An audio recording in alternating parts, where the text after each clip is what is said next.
S'il y a un lieu où on peut bien parler d'innovation, c'est Hangzhou.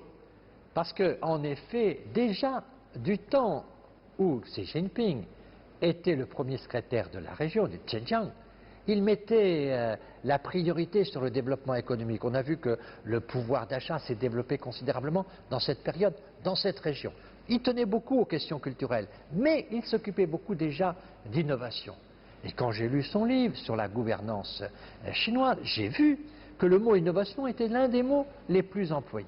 Et il appelle, le président chinois, les jeunes Chinois à créer, à inventer. Il leur dit même dans son livre qu'il faut qu'ils aillent à l'étranger pour apprendre, pour discuter, pour construire des réseaux, et puis rencontrer d'autres chercheurs. Il faut faire en sorte que ce monde de la technologie communique entre eux pour qu'on puisse tous ensemble avancer. Et il y a maintenant en Chine, dans toutes les universités, dans toutes les grandes villes, il y a des lieux, des clusters, des endroits où, on appellerait ça en France des pôles de compétitivité, où les chercheurs, les industriels, les intellectuels, les uns et les autres se rassemblent pour trouver des solutions aux problèmes nouveaux. La haute technologie, au fond, c'est la ligne de stratégie de tous les pays modernes.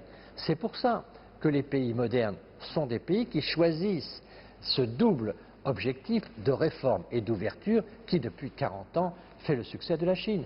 La réforme, pourquoi? Parce que le monde va tellement vite qu'il faut faire la réforme permanente.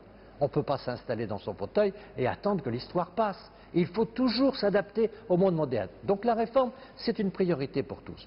Mais l'autre priorité, c'est l'ouverture. Et notamment avec les hautes technologies, on ne réussit pas tout seul, dit M. Macron. Et M. Xi Jinping lui répond, je suis d'accord, on a besoin des uns et des autres pour réussir. Et donc il faut pouvoir échanger. Mais le monde va tellement vite. Le monde va à une vitesse qu'on n'imagine pas. J'entends encore des gens dire, par exemple, que sur la propriété intellectuelle, il faut que la Chine fasse des efforts. C'est vrai que nous avons tous des efforts à faire, mais vous allez voir que dans peu de temps, c'est la Chine qui va demander à ce qu'on protège ces innovations, parce qu'elle va très très vite, et que beaucoup de ces innovations, aujourd'hui, intéressent le monde entier.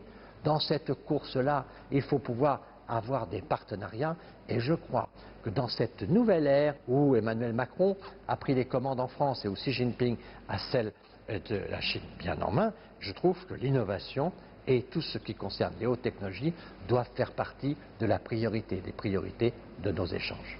Les innovations se développent, il faut que les leaders, d'une part les élus, les responsables, mais aussi la population s'intéresse aux technologies. Ce qui est, je crois, une des forces de la Chine, c'est que sa population est capable de s'adapter très rapidement à des changements. On a vu combien, en peu d'années, de nombreux ruraux sont venus vivre en ville et ont pris les habitudes urbaines très rapidement. Et on voit aujourd'hui, dans un pays où on connaissait peu les cartes de crédit, on payait beaucoup en argent liquide, devenir très rapidement un pays dans lequel on a des moyens de paiement par téléphone et avec les smartphones.